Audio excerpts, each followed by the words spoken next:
Genesis chapter 13, verse 1 to 13.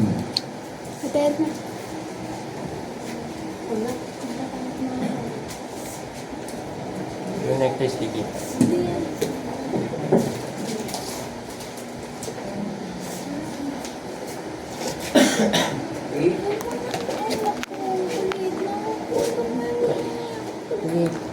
Dapat saan ko din. Ayusin mo na. Try po natin ang Genesis chapter 13. Verse number 13, verse 1 to 13. Ay.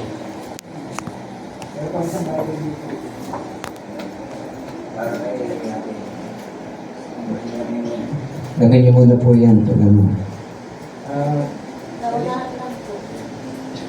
Pwede nyo na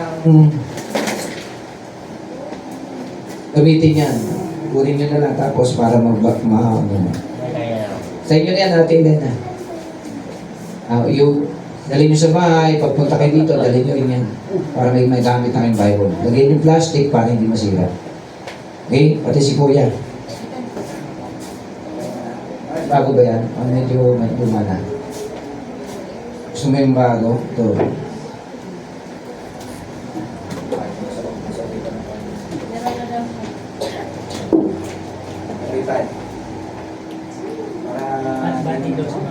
Para lagyan ko ng plastic. Ayan naman na. Bago na lang muna. Okay? Para lahat tayo may Bible. Maganda yung may Bible lahat. Kahit bata, mas maganda may Bible din. No? At para matuto sila. So tayo po ay magbasa. Genesis chapter 13 verse 1 to 13. Nandiyan na po kayo, say Amen. Amen. Genesis chapter 13 verse 1 to 13. Tayo po ay magbasa. Ready, begin. And Abram went up out of Egypt, he and his wife, and all that he had, and Lot with him into the south. And Abram was very rich in cattle, in silver, and in gold. And he went on his journeys from the south even to Bethel, unto the place where his tent had been at the beginning between Bethel and Hai, unto the place of the altar which he had made there at the first. And there Abram called on the name of the Lord. And Lot also, which went with Abram, had flocks, and herds, and tents. And the land was not able to bear them, that they might dwell together. For their substance was great, so that they could not dwell together. And there was a strife between the herdmen of Abram's cattle, and the herdmen of Lot's cattle. And the Canaanite and the Perizzite dwelled them in the land. And Abram said unto Lot, let there be no strife, I pray thee. Take note the word, I pray thee. Between my herdman and thy herdman, for we be brethren. Verse 9, is not the whole land before thee? Separate thyself, I pray thee, from me. If thou wilt take the left hand, then I go to the right. Or if thou depart to the right hand, then I will go to the left. And Lot lifted up his eyes and beheld all the plain of Jordan, that it was well watered everywhere, before the Lord destroyed Sodom and Gomorrah, even as the garden of the Lord, like the land of Egypt, as thou comest unto Zoar. Then Lot chose him all the plain of Jordan, and Lot journeyed east, and they separated themselves the one from the other. Abram dwelled in the land of Canaan, and Lot dwelt in the cities of the plain, and pitched his tent towards Sodom. But the men of Sodom were wicked and sinners before the Lord exceedingly. Tayo po'y manalangin, mapagpalang Diyos sa mga banal sa langit. Salamat po sa matutunghayan po namin na mensahe niyo po, Panginoon, sa bawat sa po sa amin, sa buhay po ni Lot. Kung paano po siya, Panginoon, nag-disobey. Unang-una sa kanyang nga pong kay Abraham at maging unang-una sa inyo, Panginoon. Salamat po, Panginoon. Malaman po namin ang lesson po ito hindi dapat namin tularan, Panginoon, yung ginawa ni Lot. Of course, tularan po namin ang ginawa ni Abram. Salamat po, Panginoon. Bigyan niyo po kami ng karunungan, kaalaman sa gabing ito. Diyos ba na Espiritu, ikaw siya mamuna sa ilikot at sa bawat sa po sa amin upang manamnam po namin ang salita mo, Panginoon, sa gabing ito sa tanging Panginoon Jesus. Amen. Thank you, mga kapatid. Hindi na po kayo makaupo. Mag-aaral po natin sa gabing ito. Ang pamagat po ay Lesson from Lot's Backsliding. Ha? Aral mula kay Lot's na lumayo sa Panginoon, nag-backslide, tumalikod. No? So, makita natin yung buhay ni Lot dito na hindi maganda ang naging buhay po niya. Nung siya po ay nag-backslide o lumayo, kaya pagkatayo ay lumayo sa Panginoon, hindi magiging maganda ang buhay natin. Right, friend. Yan po ay proven na. Yan ay experience na. No? Experience ko po na ako'y nag-backslide nung hindi pa ako pastor. Talagang mahirap. Right. Pag lumayo ka sa Panginoon. Right. No? Nandun yung aura ng mukha mo, talagang aura ng katawan mo, ng mukha mo. Hindi maayos. Palagi kang mainit ang ulo, problemado. Ganun ang buhay na wala direksyon pagdating sa kalooban ng Panginoon. No? Kasi ang sentro ng kalooban ng Panginoon wala sa Kanya. Right. Wala yung God's will, hindi kalooban ng Diyos ang nangingibabaw kundi kalooban ng tao. Kasi iba yung kalooban natin sa kalooban ng Diyos. Kaya ito yung nangyayari, mga kapatid, no? It's hard to understand how Abraham could raise a Lot or how David could raise an Absalom. So makikita niyo po na napakita dito, no, isinasaala na mahirap talagang unawain kung paano palakin ni Abraham si Lot, no? O yung kanyang karakter. O kung paano palakin ni David si Absalom.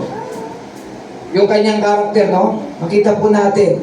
So, kita natin, we consider three things concerning Lot's backsliding. So, meron tatlong tayong bagay na isaalang-alang na kung saan bagay na ito ay patungkol sa pag-backslide ni Lot. Tatlong punto lang po ito. No? So, makita natin, dito yung punto na kung saan si Lot, na kung saan ay kamag-anak ni Abram, hindi pa Abram ang pangalan niya dito, Abram pa. Yeah. So, naging pasaway. No? Nagkaroon ng yabang, naging selfish, no? Self-righteous, no? Yung self-will niyang nasusunod, di yung kalooban ng Diyos. Okay? So, number 1, makikita natin dito sa point number 5. Verse number 5. Number 1, point, the reason for Lot's backsliding. No?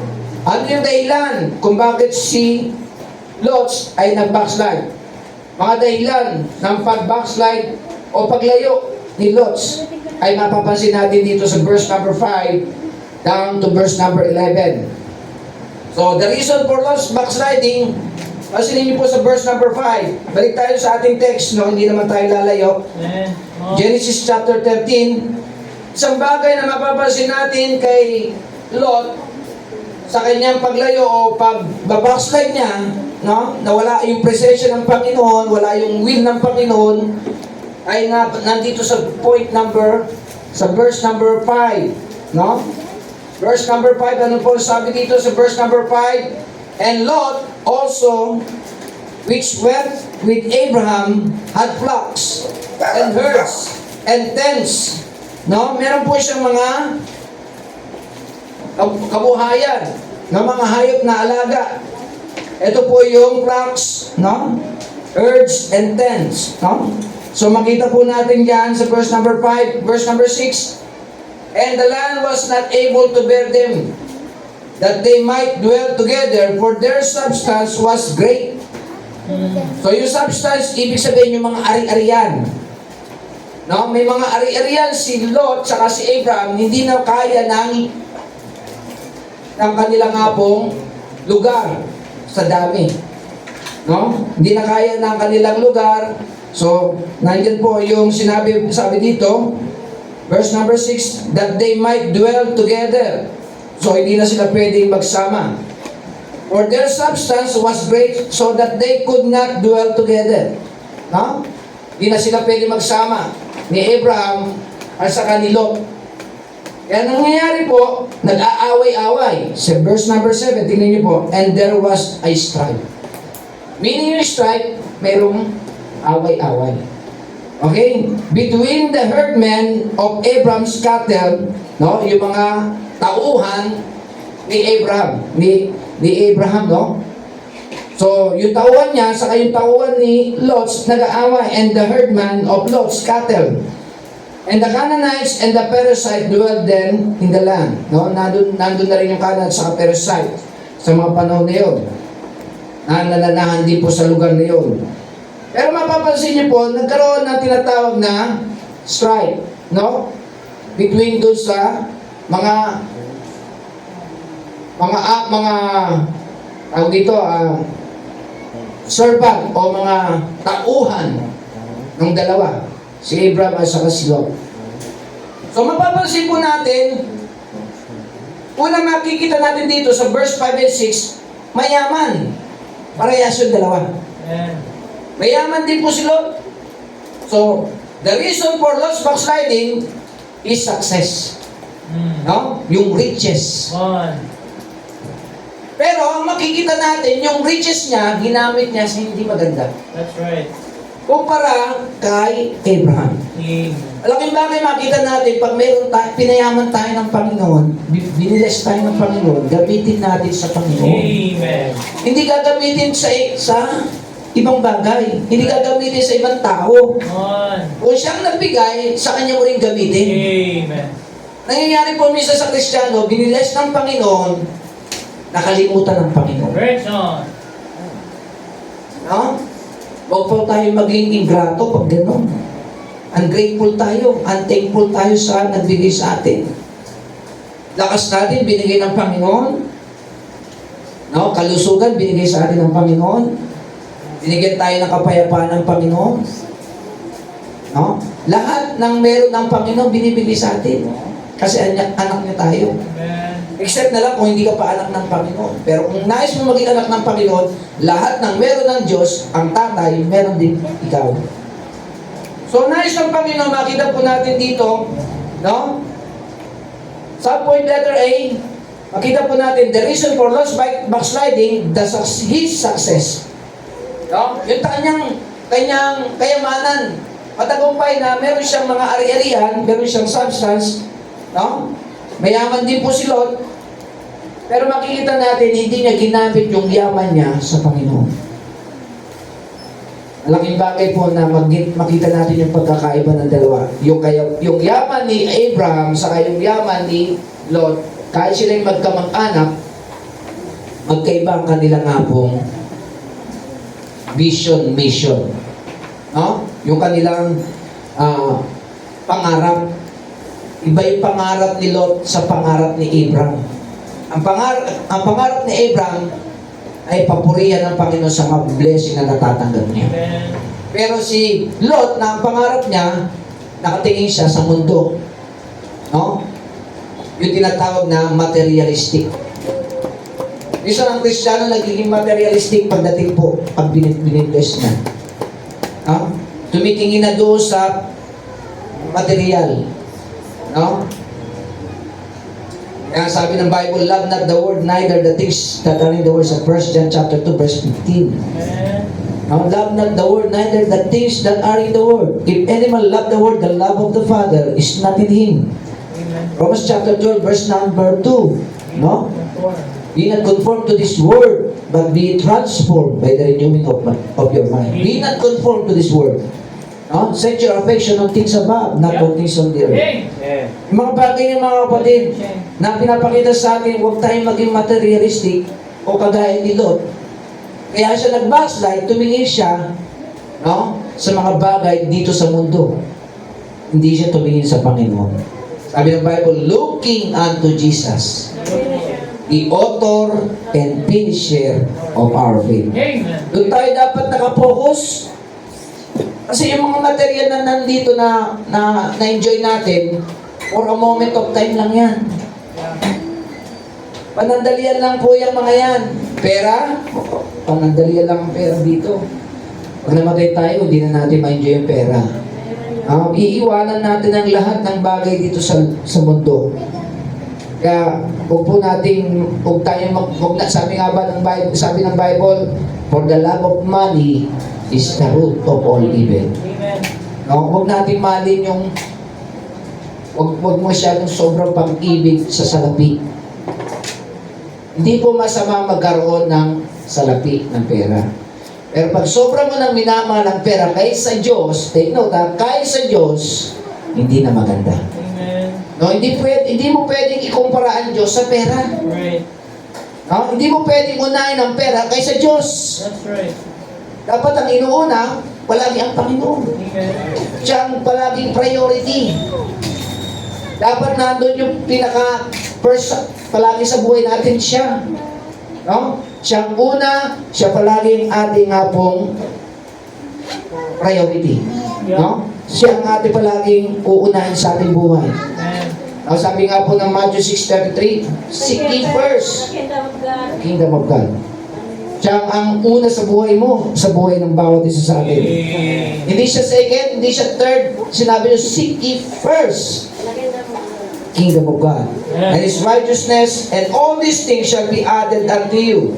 No? Practically speaking, kailangan talaga siya uunahin ng bawat Kristiyano. Kahit hindi Kristiyano, siya pa rin ang dapat unahin. No, nangyayari kasi ang unbeliever, mas madalas inuuna ang mga material, no? Nagiging material. Pero ang Kristiyano, minsan dumarating din po yan na inuuna ang material kaysa Panginoon. Kung wag po tayo maging kagaya ni Demas, no? Ano inuuna niya? Ang Demas loved this present world, sabi ng Bible. Di ba? Mas minahal niya, pinili niya ang mundong ito kaysa Panginoon. Right. Si Diotrephes, no? Ano makikita po natin kay Diotrephes? Laki natin, si Thomas, nagkaroon ng doubt. So marami pong mga Kristiyano nakikita natin. At isa na rin po si Lot. No? Sino pa? Yung babae sa Book of Ruth, si Naomi. Naomi. Nawala No? yung duty. O yun po yun, di ba? Napag-aralan na po natin. Ito yung mga nagbabackslide.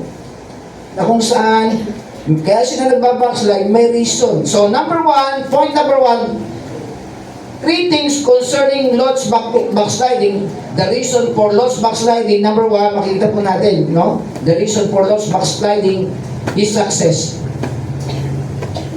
No? Yung kanyang kayamanan. Yeah. Subpoint letter B is stripes. Ano yung ibig sabihin stripes? Yung away-away, yung argument. No? Fighting.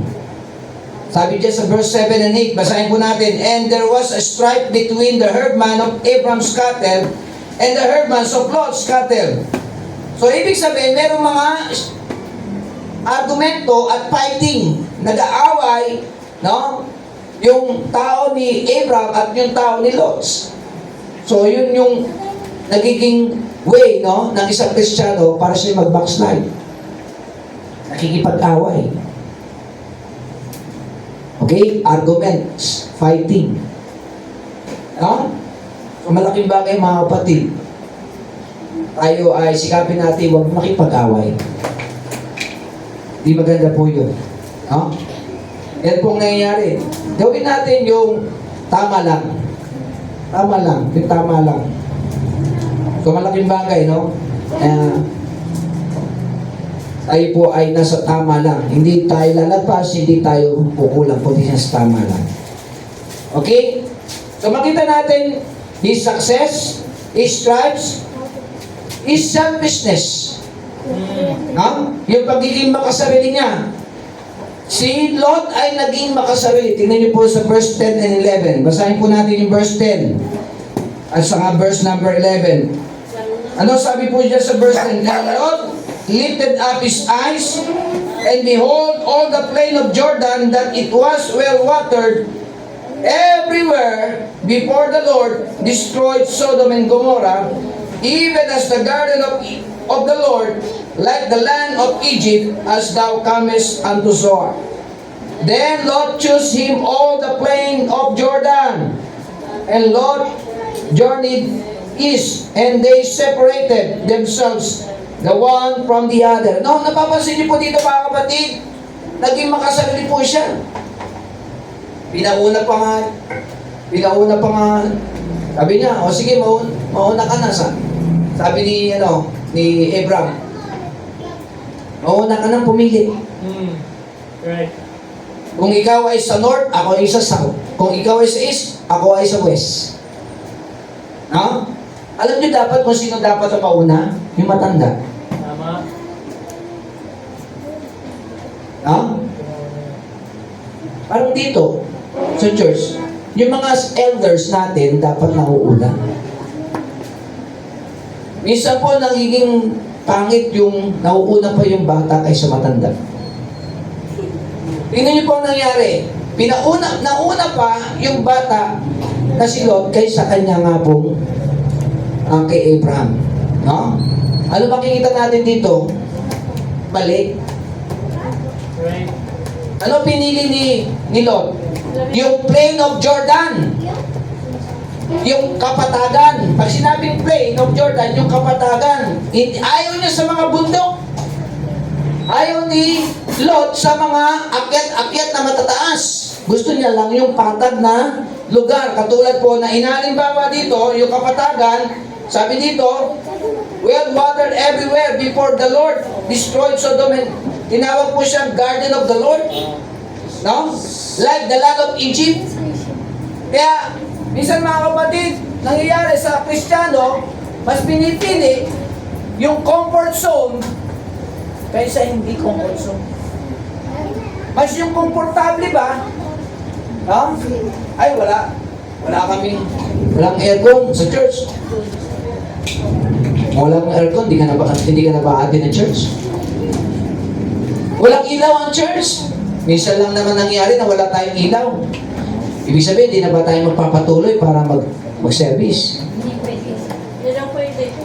Oo. Hindi pwede. May konting nagkaroon na ng aberya. No? Hindi na ba itutuloy ang serbisyo dito? Mga kapatid, hindi ganun. Ang minsan iniisip ng Kristiyano, yung mga makukomfort siya. Ibig sabihin yung siya po ay magiging yung way na siya parang ay palaging nangyayari sa kanya po ay yung comfort zone. Ibig sabihin palaging yung word na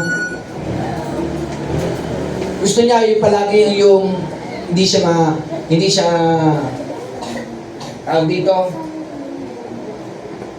hindi siya nahihirapan, hindi nainitan, no? Walang yung mga bagay na negative na nangyayari sa buhay ng tao, yung mga hirap, ayaw niyang mangyari sa kanya. No? Ganun yung ibang Kristiyano. Ayaw ng mga may hirap na bagay. Come on. Gusto paro, sarap. Hindi ganun po ang buhay ng Kristiyano. Tama. O yung mga affliction. Yeah. No? Si Paul, nagkaroon ng affliction sa kanyang may trouble eyes siya. Yeah. No? Minsan ayaw nating magkaroon ng mga ganun. Pero dumarating po yung para subukan tayo. No? Dumarating yung mga bagay na mahirap sa buhay natin para masubok ang ating pananampalataya. Amen. No? Ayaw po ni Lot yun. Ganun po siya mga kapatid. No? Puro gusto niya ay yung comfort zone. Ayaw niya palagi na may hirap. Ayaw niya palagi na inip. Ayaw niya palagi yung siya po ay no? Hindi siya komportable sa kanyang ginagawa. Gusto niya palagi komportable. So, ganun po minsan ang Kristiyano. No? Madaling mainipin. Halimbawa sa church. Minsan mainipin ang Kristiyano. No? Late.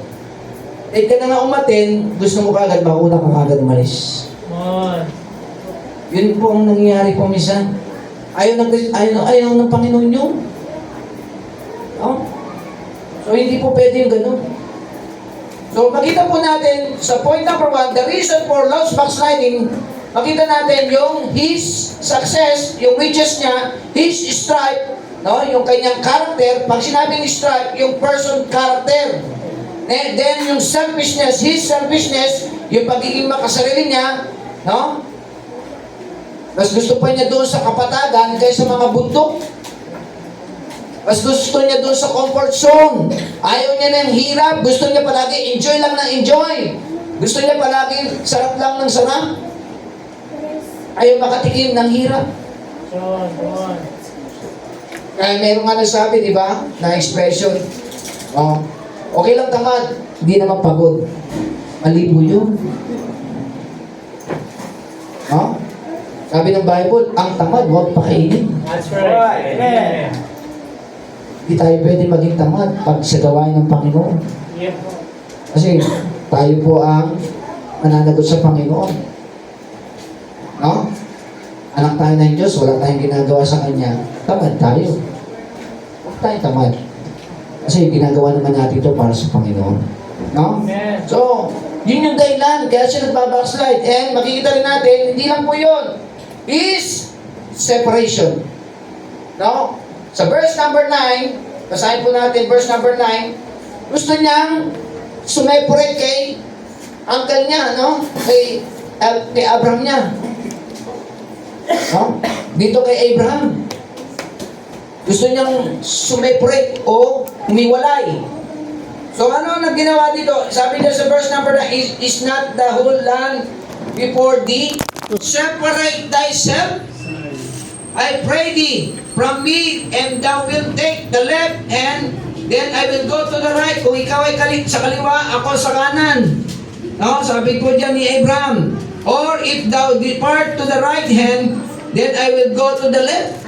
Kung ikaw naman ay sa right, doon ka sa kanan, ako naman sa kaliwa. Verse number 11. Talon tayo sa verse 11. Then Lot choose him all the plain of Jordan. So, pinili ni Lot, no? Yung plain of Jordan. Pag sinabing plain of Jordan, kapatagan. Kaya hinalimbawa niya dito, mga kapatid, kung gaano kaganda yung Jordan, no? Sinabi dito, hinalintulad na before the Lord, makita natin yung the garden of the Lord and the land of Egypt. Alam naman natin kung gaano kaganda yung mga yun. No? Hinahaling tulad na po yun. Nakita niya. Pero alam niyo po, nakita niya, kapatagan nga, no? So naandun yung kanyang pagiging, makamundong bagay. No? Separation from godly. Hinihiwalay niya ang kanyang sarili kay Abraham na godly. Minsan mga Kristiyano, hinihiwalay nila ang kanyang sarili sa mga kapwa Kristiyano na godly. Come on. Nakakalungkot po yun. Sabi po yan.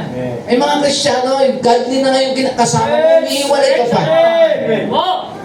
Hindi tama yun, mga kapatid. Right. Kasama mo Kristiyano, godly yan. Mas lalo kang dumikit dyan. Amen. Mas lalo tayong dumikit kasi yan ay sa Panginoon. Yes.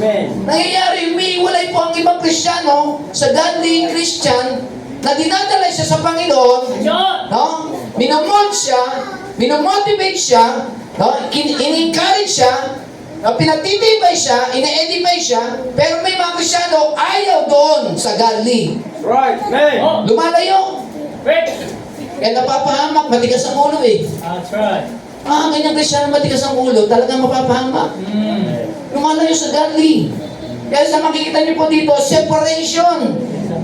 No? Kaya siya nag-backslide dahil sumiseparate siya. No? Kaya may mga kasama tayo, mga kapatid sa church eh. Nasaan na sila? Sumiseparate sila sa atin. Ano na buhay nila ngayon? Ano na buhay nila ngayon? Sumiseparate sila sa atin. Na tayo ay dinadala natin sila sa Panginoon. O ano na buhay nila ngayon? Payuhan mo, ang tigas ng ulo. Gusto pa sa kasalanan. Nangyayari po ngayon yan, lalo na tayo ay nasa apostasy time na tayo. Nasa Laodicean Church na po tayo. Maraming Kristiyano, no? Matigas ang ulo. Marunong pa sa pastor yan, minsan. Payuhan mo, mas marunong pa sa pastor. No? Pagka pinayon ng pastor, no? Pinayon na pero hindi sumusunod. Nakakalungkot po, marami pong ganyan. Bigyan mo ng advice, ayaw. Ay, magpastor ka na lang. Amen, Para right? ikaw mag-advise, para ma-experience mo paano maging pastor. Hit the mark! Ang nangyayari po yan, mga kapatid, Amen! lahat po ng church, marami pong ganyang experience. Right, sir. Separation. Pero alam niyo po, meron din namang good separation. Yun. Tulad po ni Paul and Barnabas, nag-separate sila. No? Mayroon din split separation eh. Split. Kakaroon ng split division. Pero in good terms. Bakit? Tingnan niyo po. Si Paul, dala-dala niya, kasama niya si Timothy. Si Silas, Si Silas, si Paul kasama niya. Tandem sila. No? Magkasama sila ni Silas, Paul and Silas. So, nung naglakbay sila ng missionary journey ni Paul, si Silas na naging kasama niya. Ngayon, si Barnabas, nagkaroon ako ng question doon sa ating grupo, sino yung naging nephew ni Barnabas? Si John Mark. Si John Mark, no? Pinsan niya si Barnabas. So, nangyari ito, si Paul sa si Barnabas, nag-separate sila, pero meron silang naging kasama. Si John Mark yung nephew niya. At si Paul naman, si Silas. Pero magkaiba sila ng lugar. Pumunta si Paul sa si Silas sa Macedonian Church. At si Barnabas at saka si John Mark sa Cilicia. So, ano mangyayari nito? Merong in good terms ng ginalawang split division sa magandang pamamaraan. Bakit? Para merong nangaral dito para ipinahayag yung salita ng Panginoon doon sa Macedonian Church at dito sa lugar po na pinuntahan ni Barnabas at ni John Mark. No? Yung magpinsan. No? Kasi that time kasi yung bahay nila John Mark na nanay niya si Mary, doon ginagawa yung service. Pag service ka dito, no? Nagkakaroon sila doon ng service. Yung place of worship nila. So makikita natin mga kapatid, ang punto ko dito? May separation dito kay Abraham, kay Lot, pero hindi maganda yung naging may dulot. Merong separation naman na merong magandang may dudulot. May good terms, may bad. Sa point dito ay bad to. Dahil si Lot, gusto niya nang humiwalay sa kanya nga pong si Abraham. No? I think uncle o gano'n ang ano niya. Okay. Pero makikita natin ano ang naging bunga o dahilan ng siya nagbaksad dahil gusto niyang sumeparate na kay uncle. Kay ano niya, kay Abraham. So makita niyo po yung his separation. Ano yung makita natin? Kaya siya po ay nag-backslide, his success, yung kanyang riches, kayamanan. His stripes, no? Yung kanyang mga servant o mga alipin, no? Yung mga tao niya nakikipag-away. No? Hindi maganda yung character, person character. Selfishness, pati rin siya makikipag-away. Makasarili po siya, no? So yung separation, number 4. No? So, yan po yung number 1 na yan po ang unang punto. The reason for Lot's backsliding. Nakita po natin yan from verse number 5 down to verse number 11. Then, doon na tayo sa pangalawang punto. The road of Lot's backsliding. Ruta. No? Ano ba yung pinili ni Lot na ruta. Yung gusto niyang puntahan. No? Imbis na doon sa mountain, pumunta siya saan? Sa plain o kapatagan, Jordan. No? Imbis na doon siya sa Panginoon, pumunta siya doon sa mga wicked na sinabi sa verse number 13. Wicked and sinners, which is Sodom and Gomorrah. No? Doon sa verse number 13, yun yung Sodom and Gomorrah. Pinuntahan niya. Imbis na mag-stay siya doon kay Abraham, sa Panginoon, sa lugar ng Canaanite, so siya po ay nag-separate doon siya sa wicked and sinners sa Sodom and Gomorrah. Kaya nga pagkatapos yun ang ginawa ng Panginoon, no? Yung Sodom and Gomorrah ay sinulog ng Panginoon. Dahil hindi po maganda ang lugar na yun. Puro kasalanan. Doon yun po yung mga kabaklaan. LGBTQ. No? So makita po natin, the road o yung ruta of Lot's backsliding. Dito na tayo sa verse number 10. Balik tayo sa verse 10. Genesis chapter 13 verse 10. Ano po yan? Pinili ni Lot. Ano yung ruta? Pangit yung pinili niya, mga kapatid. Minsan po, mga kapatid, pag tayong pumipili, hindi maganda. Pag ikaw at ako pumipili para sa atin, sa ikabubuti natin, hindi maganda. Kasi tayo pumipili, hindi ang Diyos. Maganda pagka ang Diyos ang pumili sa atin. Yung para sa atin.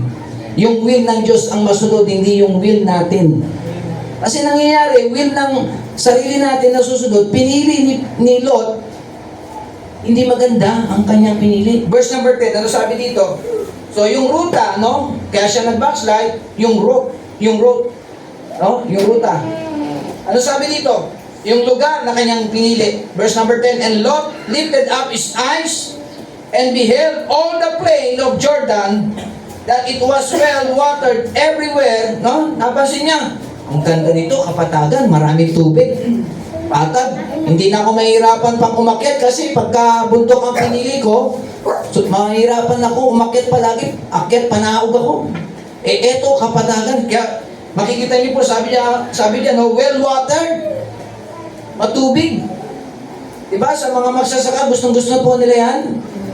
So sabi niya, well watered everywhere, sa lahat ng lugar. Maraming tubig. Before the Lord destroyed Sodom and Gomorrah, bago i-destroy ng Diyos ang Sodom and Gomorrah na kanyang pupuntahan, yung Jordan, yung plain of Jordan, makita niyo po, ano sinabi dito? Even as the garden of the Lord, yung plain of Jordan na nakita niya na well-watered, inisip niya, parang kagaya po ng garden of the Lord. No? Alam naman natin yung garden of the Lord, maganda. Ano pa sinabi diyan? Like the land of Egypt, parang kagaya ng land of Egypt. No? Alam naman natin yung land of Egypt sa panahon noon ay ganda rin, maganda rin. Pero makamundong ganda lang po yung mga yan. Pansinin niyo po mga kapatid, yan po ang pinili niya. Nakala niya, sa isip niya, maganda yung plain of Jordan. Pero hindi pala. Dito pala siya madidestroy. No? Dito siya mapapahamak. Dito siya lalong lalayo sa presensya ng Panginoon. Yun ang pinipili ng ibang mga Kristiyano. Kung saan mapapalayo sa kalooban ng Panginoon. Kung saan sila mapapahamak. Kung saan yung magbabago yung kanilang mga buhay na hindi na maganda ang kanilang kahinatnan. Kaya nangyayari yung mga nagbabaksay, mga kapatid. Pansinin po natin. Diyan po ay nawawalan ng magandang direksyon. Hindi na gumaganda yung direksyon ng buhay nila kasi ang nasusunod sarili na. Hindi na ang Diyos. Ganun po si Lot. Kaya wag po tayong mag-backslide. Kagaya ni Lot. Wag po tayong maging kagaya ni Naomi na nag-backslide. No? Wag po tayong kagaya ni Demas. Oh? So yun yung mga bagay, mga Bible character na kung saan iiwasan po natin yung kanilang ginawa na lumayo sa presensya ng Panginoon. No? Ganoon din po sila. Kaya sabi dito sa verse number 10, no? ito po yung nangyari. And Lot lifted up his eyes and behold, the plain of Jordan.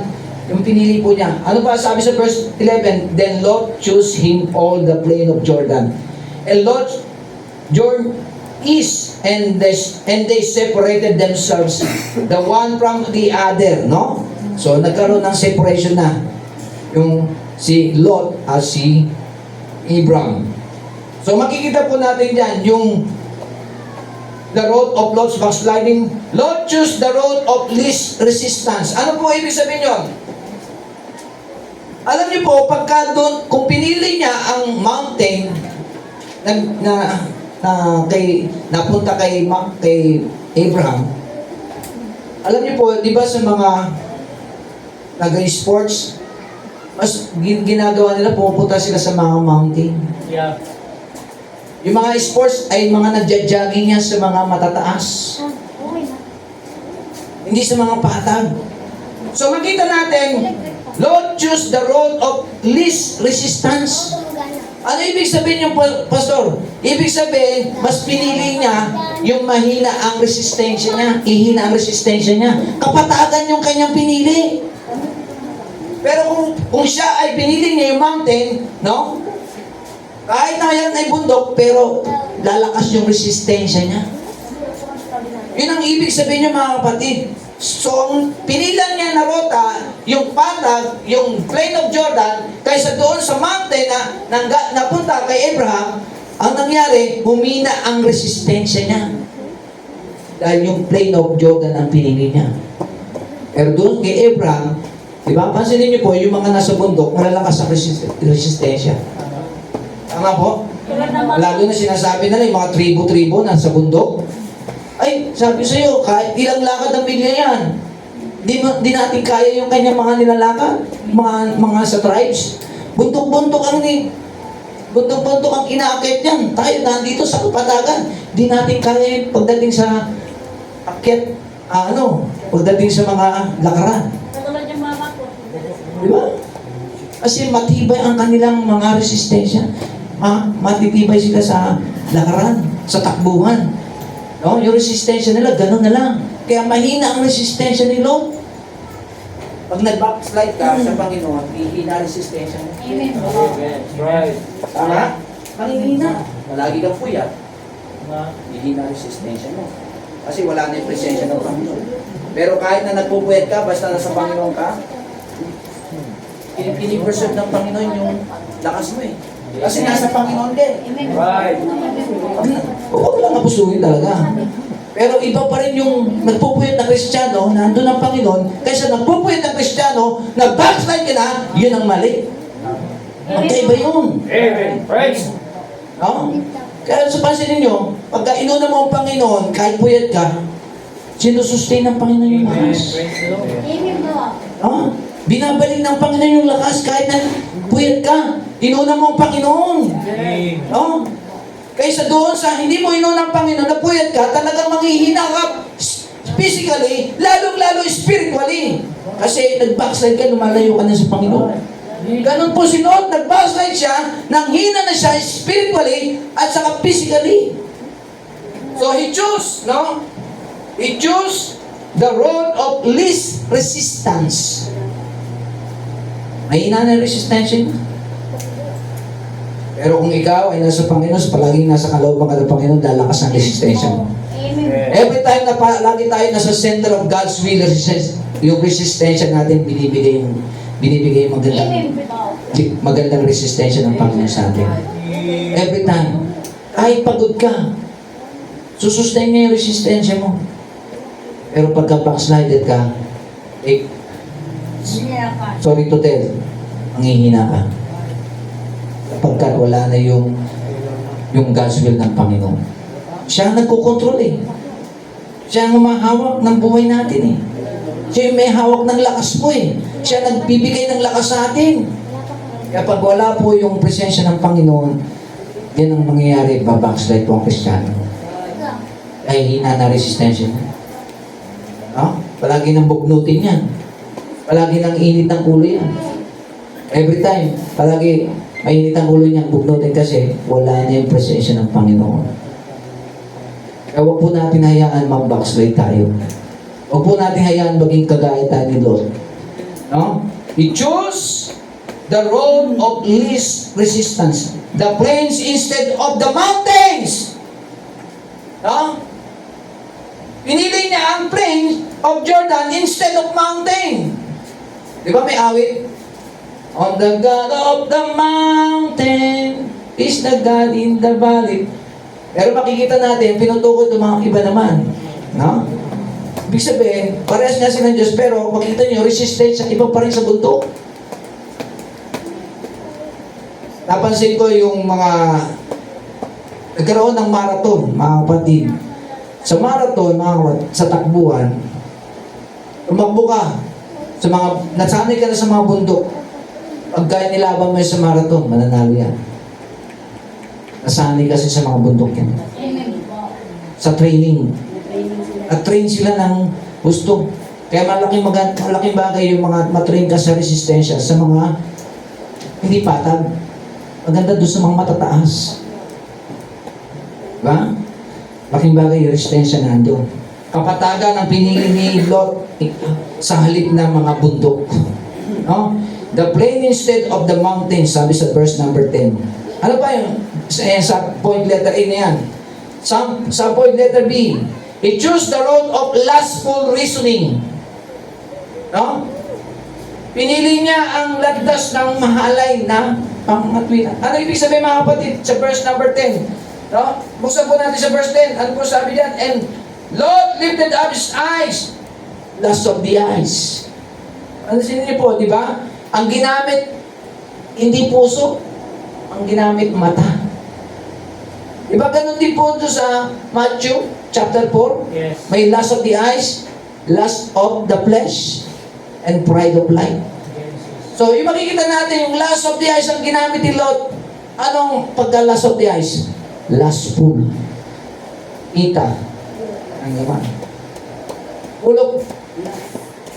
Flesh ang umiiran yung flesh, hindi spirit.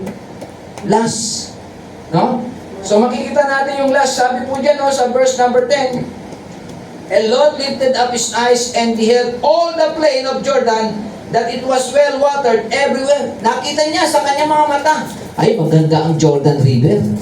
Jordan, yung plain of Jordan. Maganda, dito na lang ako. Ito na lang ang aking pipiliin. Ayoko sa mountain. No? Mahirapan lang ako umakyat sa mga bundok. Dito, lakad-lakad lang ako. No? Hindi ka nag-train.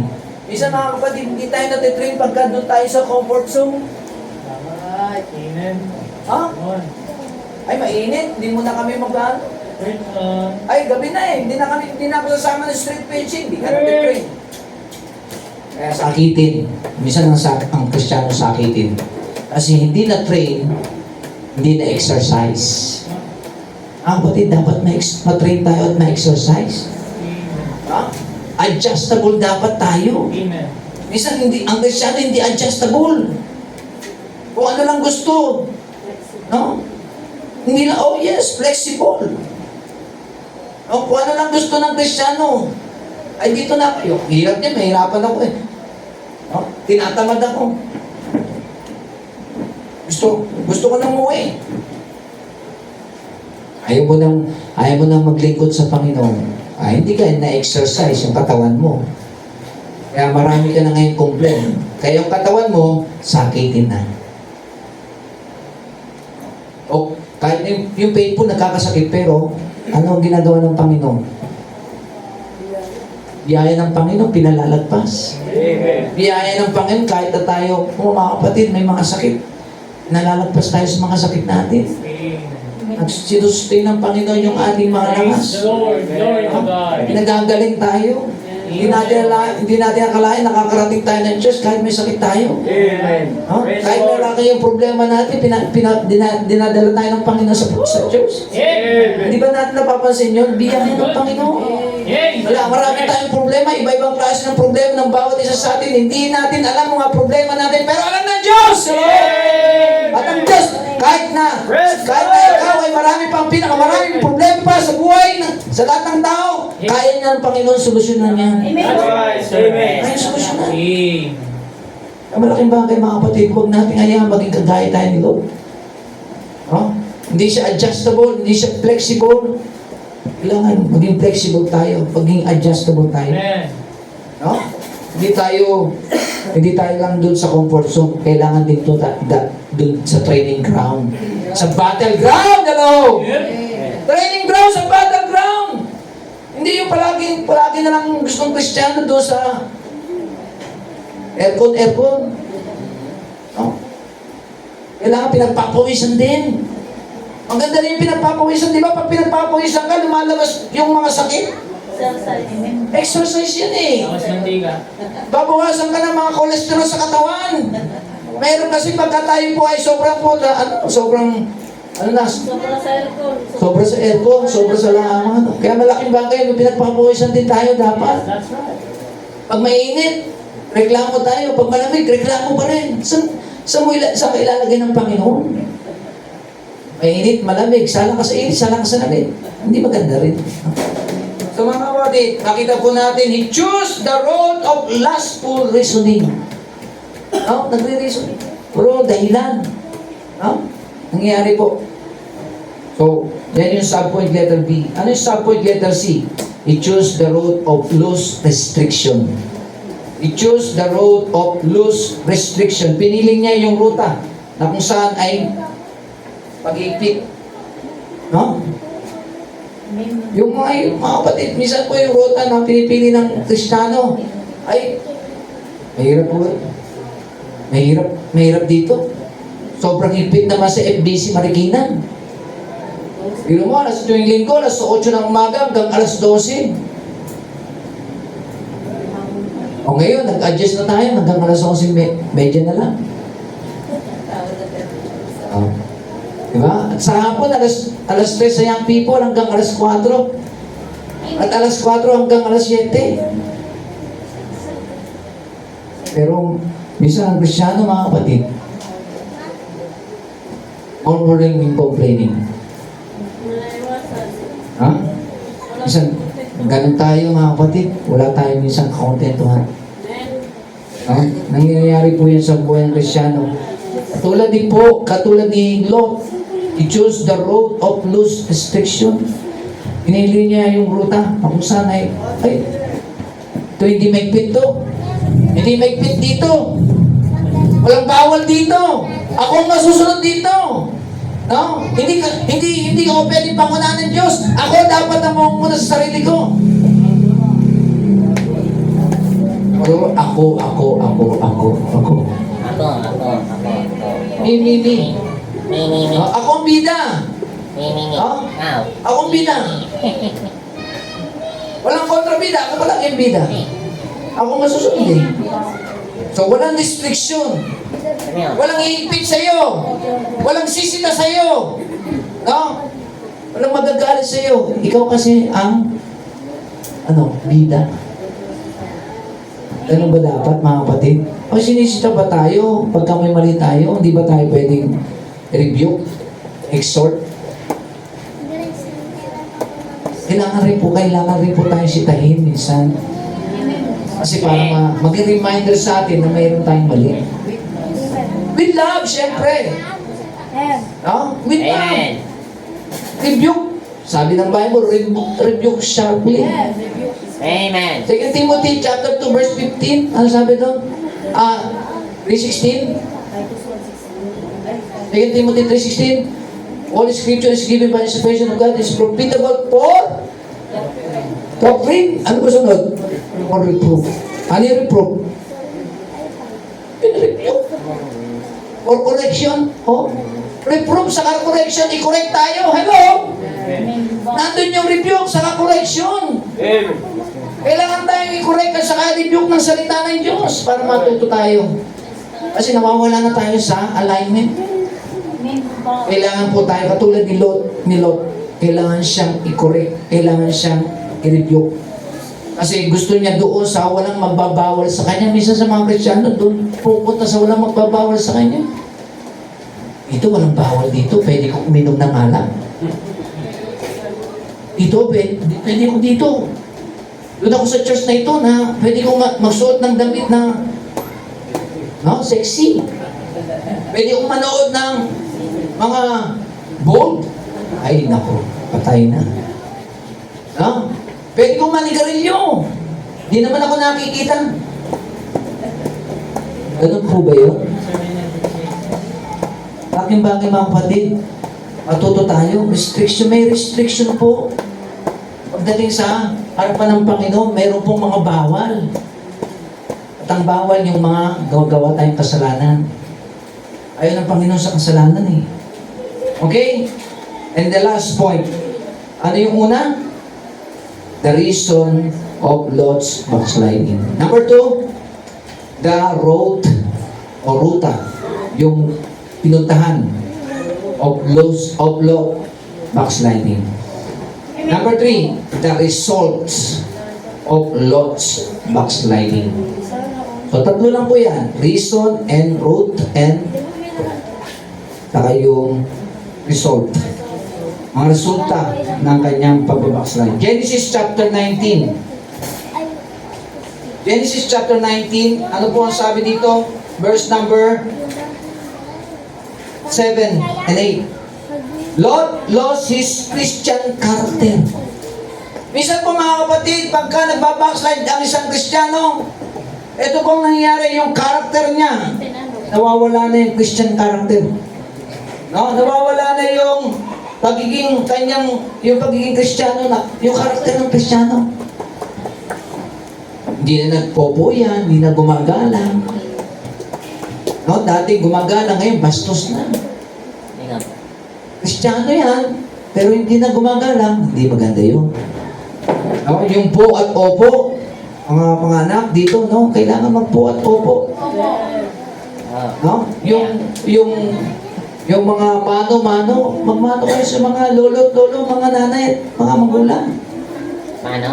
No? So, malaking bagay, matuto po tayo sa mga Christian character.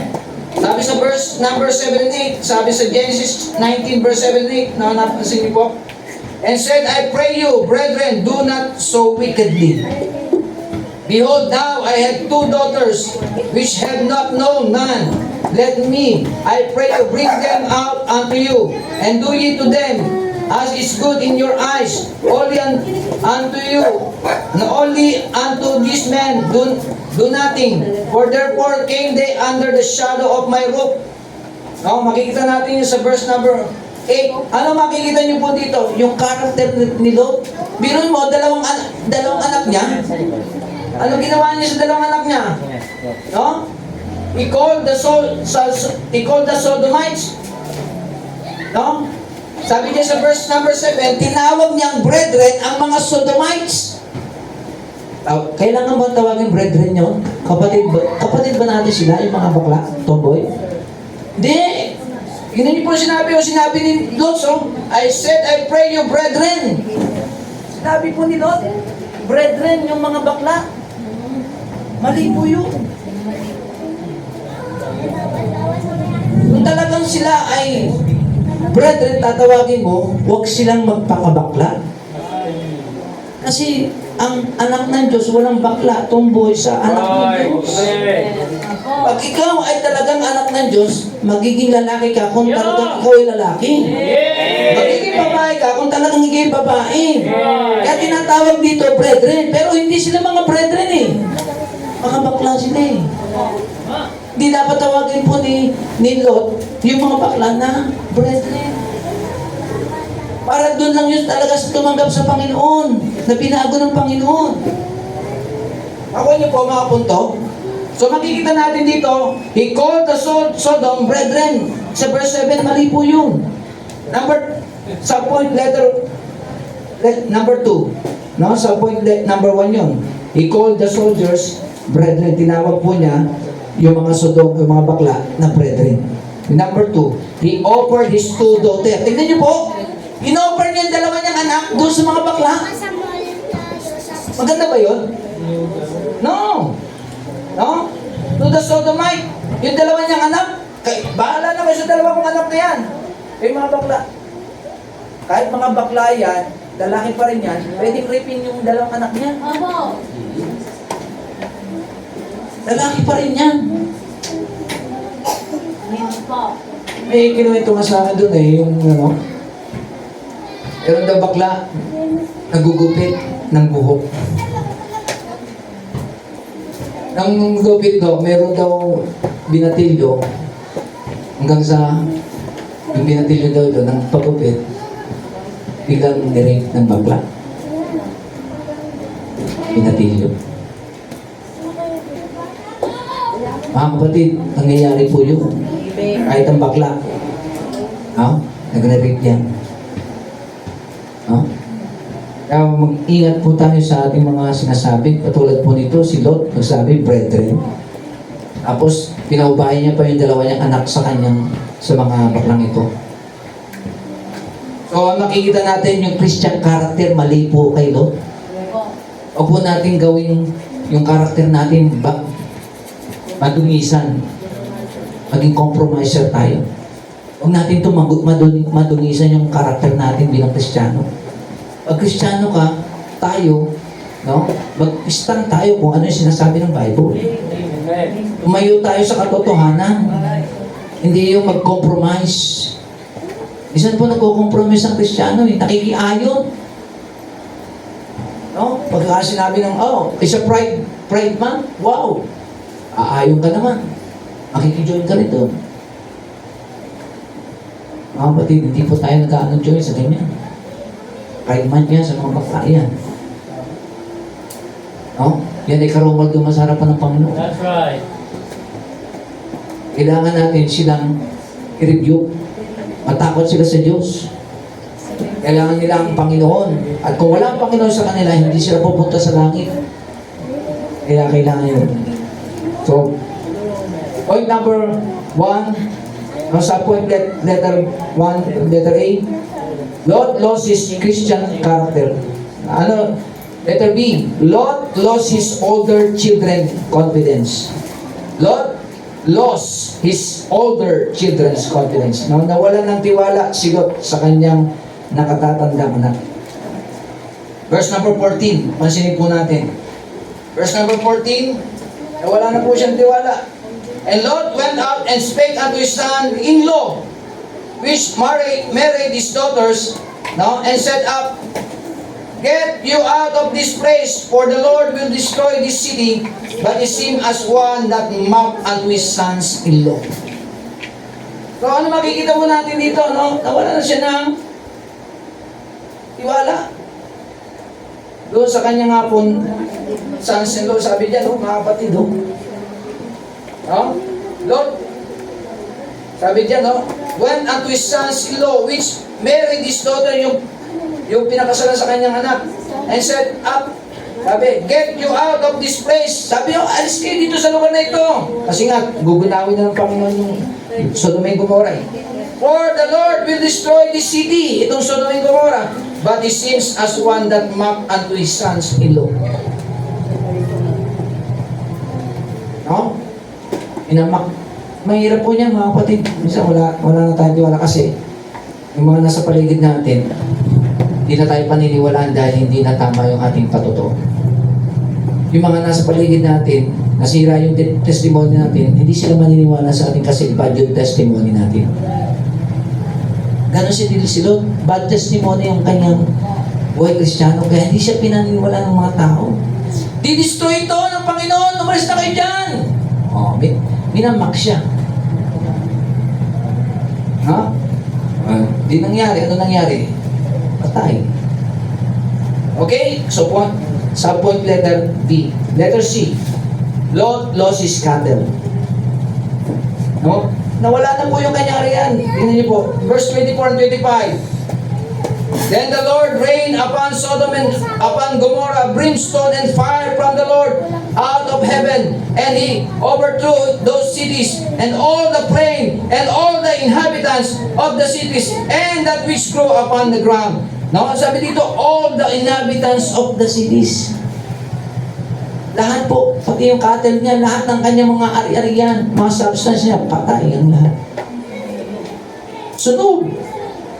Walang natira kay Lot. Bakit? Nag-backslide siya. Pagka tayo lumayo sa Panginoon, zero. Magiging zero tayo sa sa ating buhay Kristiyano. No? Zero. Mga kapatid, huwag tayong lalayo. Nandito ka na sa, sabihin na natin, 90% ng buhay ng Kristiyano mo, nandun na yung level mo. Nag-backslide ka, magsisiro ka. Magsisiro ka. Magsisiro yung mga nagbabackslide na hindi ka na sa level na mataas na yung level mo para sa buhay Kristiyano mo. Biglang magsisiro yan. Tulad po, Lord, nagsiro po siya. Walang natira sa kanya. Wala. No? Kita po natin, ganun po ang buhay ng backslider, mga kapatid. Wala nang natira sa kanya. No? Miski yung kanyang nga pong buhay, pangitan niyo po, miserable na.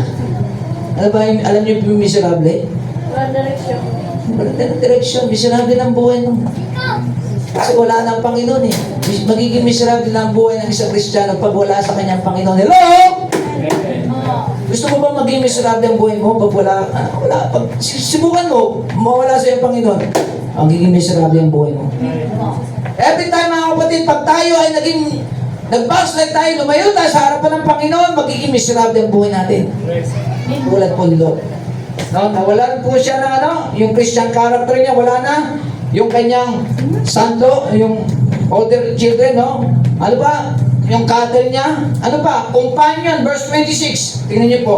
But his wife looked back from behind him and she became a pillar of salt. Yung asawa niya nawala. Naging pillar of salt. No? Haliging asin. Natunaw. No? Lot lost his wife or companion. No? Yung kanyang kinakasama, ang kanyang asawa. Ano pa? And the last, Lot lost his children completely. Namatay. Verse number 14. Okay? Buksan natin. Chapter 14, verse number 33. Chapter 14. Basahin natin. Genesis chapter 14. Ano po sabi dito sa Genesis chapter 14, verse number 33. Sabi po dito sa 14, sa verse 14, verse 14, saka 33 and Genesis chapter 19, verse 14. Genesis chapter 19, verse 14. And Lot went out and speak into his son-in-law, which married his daughters, and said, get you out of this place. For the Lord will destroy his city, but he is with as one that looketh into his son-in-law. Okay. Tapos talo tayo sa verse 33 hanggang 38. And they, sabi diyan, and they made their father drink wine that night. Sabi diyan sa verse number 33. And the firstborn went in and lay with her father, and he perceived not when she lay down, nor when she arose. And came to pass on the morrow that the firstborn said unto the younger, Behold, I lay yesterday night with my father, let us make him drink wine this night also, and go thou in and lie with him, that we may preserve seed of our father. And they made their father drink wine that night also. And the younger arose and lay with him, and he perceived not when she lay down, nor when she arose. Thus were both the daughters of Lot with child by their father. Now, tingnan niyo po And the firstborn bare a son, nagkaroon ng anak, and called his name Moab. The same is the father of Moabites unto this day. And the younger she also bare a son, and called his name Benjamin. The same is the father of the children of Ammon unto this day. Ano nangyari sa mga ito? Mga kapatid, sila po mga kapatid, yan po ang nangyari ng sinod, nagkaroon ng tinatawag na God destroyed the Sodom and Gomorrah. No? Lahat po yan mga kapatid ay nangyayari po na walang natira, kundi po si Lot. Asawa niya namatay. Yung anak, no?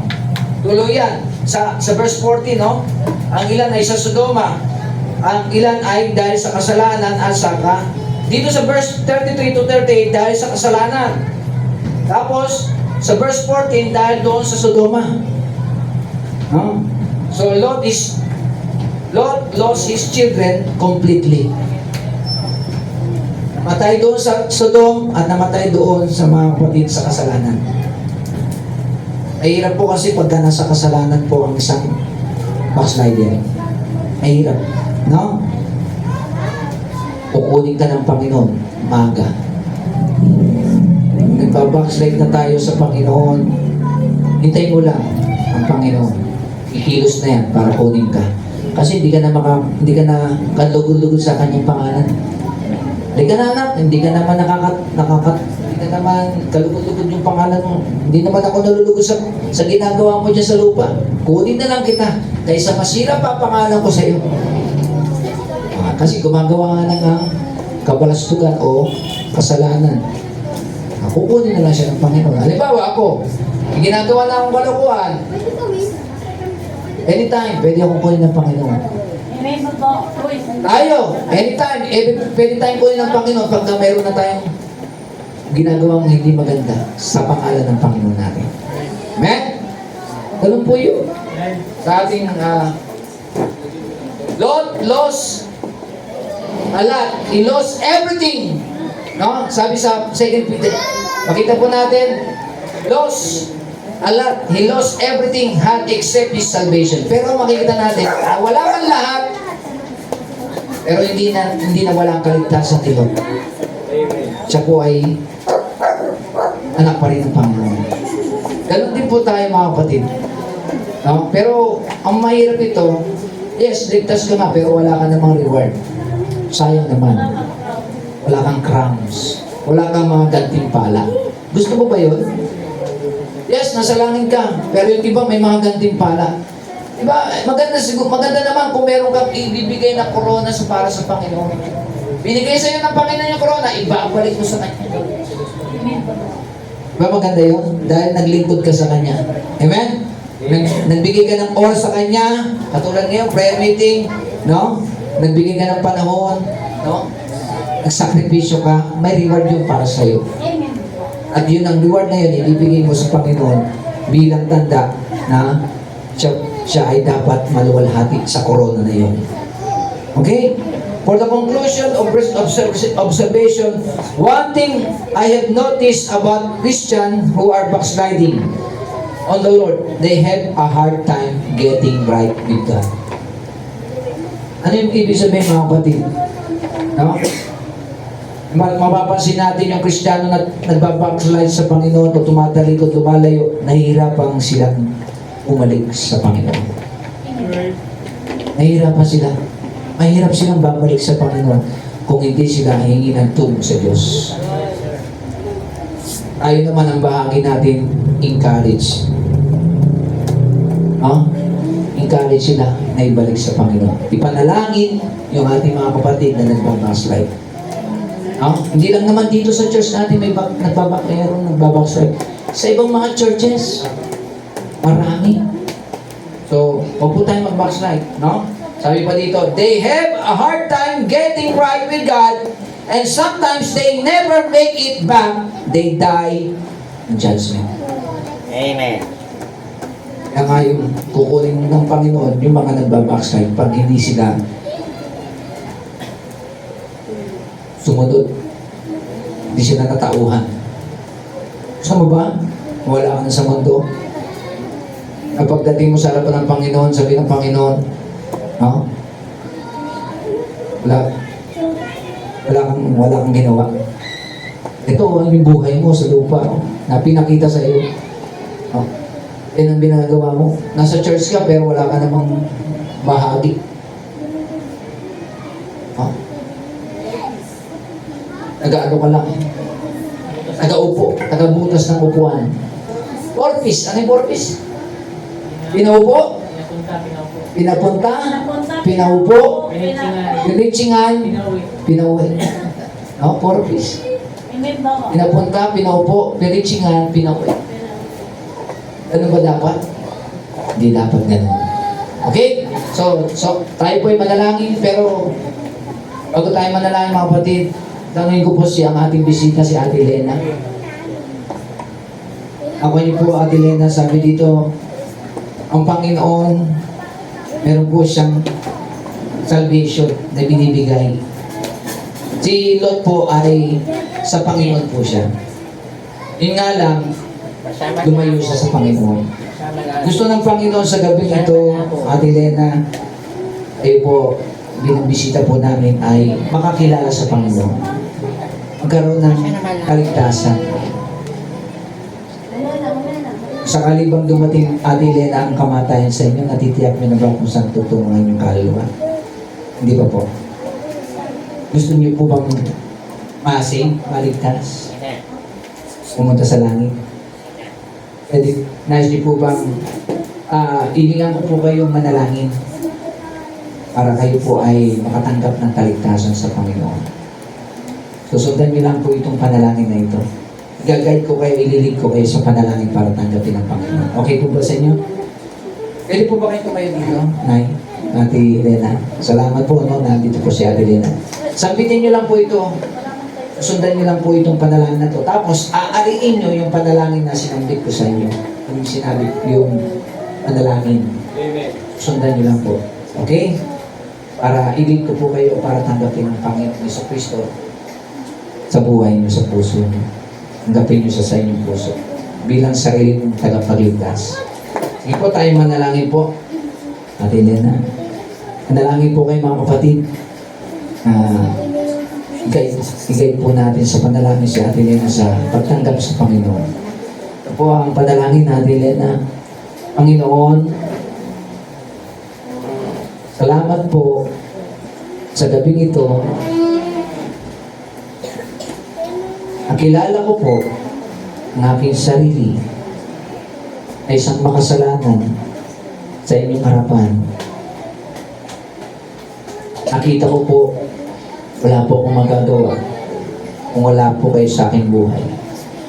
Kailangan po kita, Panginoong Hesus. Ikaw ang aking tagapagligtas na kailangan ko sa gabi ito. Gusto ko po na iligtas mo po ako sa tiyak na kapamakan sa impyerno. Higit sa lahat, makatanggap ako ng buhay na walang hanggan. Salamat po sa gabi nito.